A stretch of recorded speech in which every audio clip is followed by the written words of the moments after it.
cium tangan itu ada dua. Kalau dicium yang di belakang ini, ya, di belakang, di punggung telapak tangan ini, ya, ini namanya taharuman, penghormatan. Nah, kalau di telapak tangannya yang dicium, ini namanya tabarukan, minta berkah. Sebab kita selaku anak-anak makan, minum, pakaian itu hasil jerih payah dari ayah ibu kita melalui tangan mereka. Ayah ibu kita waktu masih bujang gadis, tangannya itu lembut,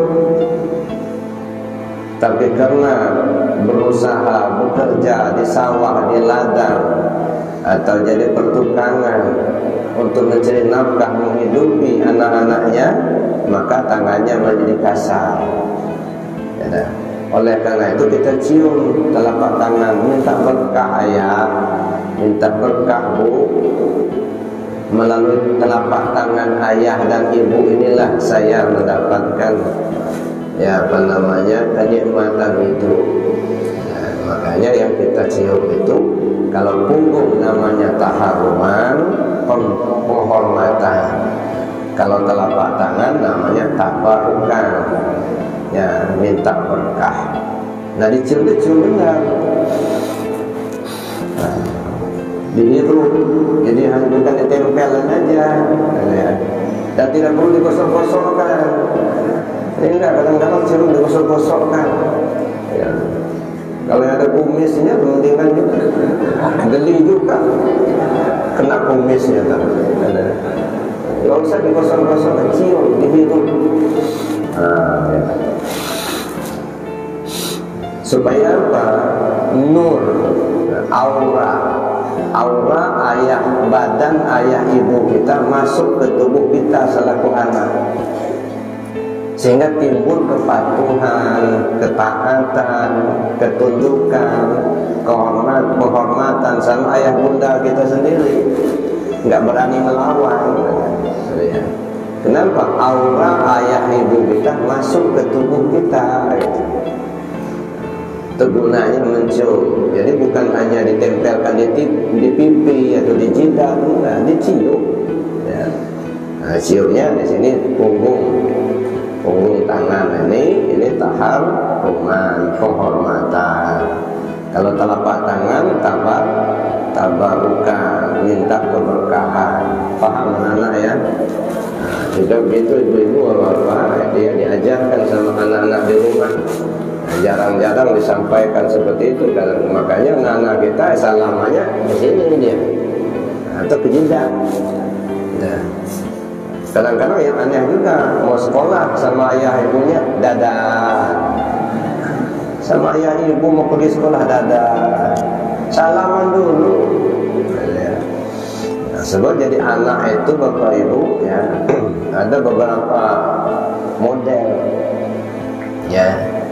Ada anak kunci. Kalau anak kunci gitu ya, kita keluar rumah gitu ya, kita kunci. Nah, trak, nah, terkunci pintu. Pergi kita. Nanti pulang, masuk lagi anak kunci, trak. Buka, masuk kita. Itu anak kunci. Artinya apa? Mau pergi dia pamit sama bunda, ayah ibunya, pulang dia pun lapor sama ayah ibu gitu. Nah, itu anak kunci. Bagus anak kunci itu dicontoh ya. Mau pergi keluar rumah, salaman dulu, lapor sama ayah bunda, pamit lah begitu. Begitu kita pulang, salaman lagi, lapor bahwa kita sudah pulang ya. Contohlah anak kunci ya. Jangan seperti anak lesung ya. Anak lesung apa? Tahu lesung? Untuk menumbuk beras atau menumbuk tepung, ada lesung. Ada anaknya alu namanya. Alu itu anak lesung. Nah, ada beras ditumbuk. Nah, udah cekung si perut si bundanya ini, si anu tidak peduli, yang penting berasnya halus. Ya, udah cekung perut si lesung, lesung itu ibu, ya, ibarat ibu, anu itu ibarat anak. Ya, si bunda ini sudah cekung, ya, sudah cekung lesung itu. Nah, si anak nggak peduli, tetap saja, nah, ditumbuk-tumbuk terus. Ya. Artinya apa? Ayah ibunya sudah nggak mampu, tapi dipaksa-paksa terus, dipaksa-paksa terus, ingin beli ini, beli itu, gitu ya. Mau beli mobil, beli motor. Ada dulu Pak, ada anak, saya sebutkan di mana dan siapa, ya. Karena kawan-kawannya sudah pada beli motor, si anak ini maksa bundanya, ayah ibunya mau beli motor juga. Tapi kemampuan ayah ibunya nggak ada, gitu ya, nggak bisa dibelikan. Akhirnya si anak ini ngurung diri, berminggu-minggu nggak keluar dari kamarnya, sampai maaf terberak-berak dalam kamarnya itu. Nah, karena sudah begitu anaknya ini nggak mau keluar rumah, nggak, sampai berak pun di situ. Mau makan dikasih, disodorkan makan, nggak sakit, nggak, cuma ngambek karena nggak dibelikan motor. Ini namanya memaksa. Akhirnya bapaknya paksa keluar kebun beli motor anaknya. Ini nggak boleh. Ini namanya anak mesum. Nah, jangan sampai juga seperti anak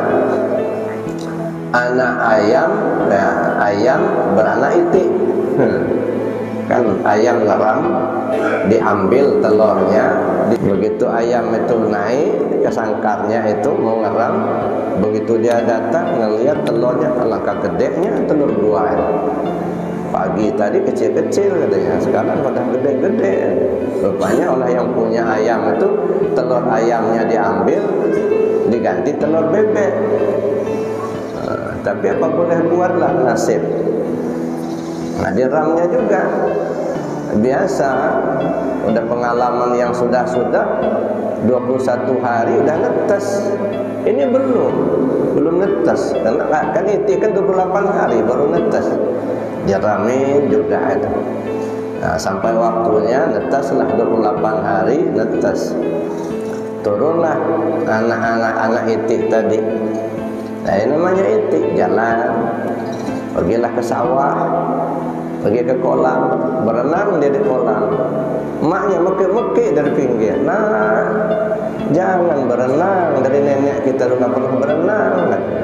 Ya, dasar emak nggak tahu zaman modern. Jadi si itik renang aja, si emak ini nggak tahu kalau itu anak itiknya, dia tahu anak dia yang netes itu. Nah, si itik renang aja. Nah, ini nggak peduli, gitu ya. Jadi anak nggak peduli sama ibu, gitu ya. Nah, jadilah karena itu jadilah seperti anak kunci. Jadi, ayah, ibu, orang tua. Orang tua itu ada dua macam. Ada orang tua jasmani, ayah dan ibu yang melahirkan kita. Ada orang tua rohani, guru-guru yang mengajarkan ilmunya kepada kita. Ya, dua-duanya orang tua kita, satu orang tua jasmani, yang satu orang tua rohani. Nah, terhadap orang tua ini kata Allah, fala taqul lahuma uff. Jangan nyakitin, jangan ngomong yang kasar-kasar. Ya, apalagi memfitnah ayah bunda sendiri. Ya, kadang-kadang kita miris ya melihat ada tayangan-tayangan. Emaknya udah tua apa? Saya pernah lihat itu ditayangkan di YouTube itu. Emaknya sudah tua, dibawanya dengan motor, ditinggalkannya di pasar. Masya Allah, saya nggak boleh pulang. Tapi saya pernah juga baca riwayatnya orang Jepang. Jadi ada seorang ibu itu sudah tua juga. Ya, jadi si anak ini rupanya anak durhaka.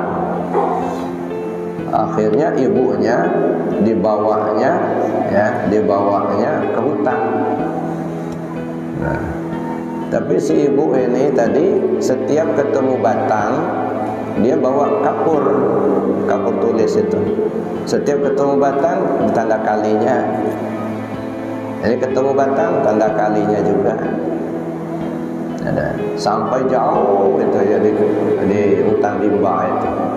Oleh anaknya ditinggalkan di situ. Ya, mau dimakan harimau lah, ditinggalkan ibunya. Jadi ibunya ini ngomong, "Nak, ya nggak apa-apa, saya ditinggalkan di sini," katanya.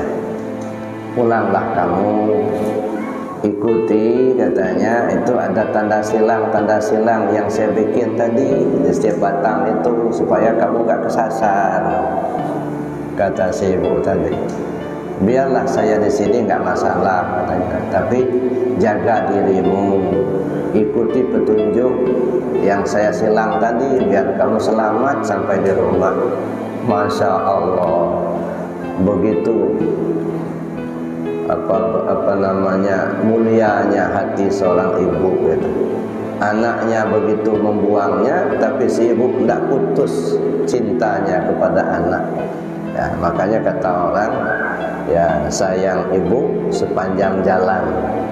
Nah, mana sepanjang jalan tuh nggak pernah putus itu, nah, tetap ada saja. Jadi kalaupun ayah ibu kita marah itu ya, jangan mendendam. Ya, kenapa?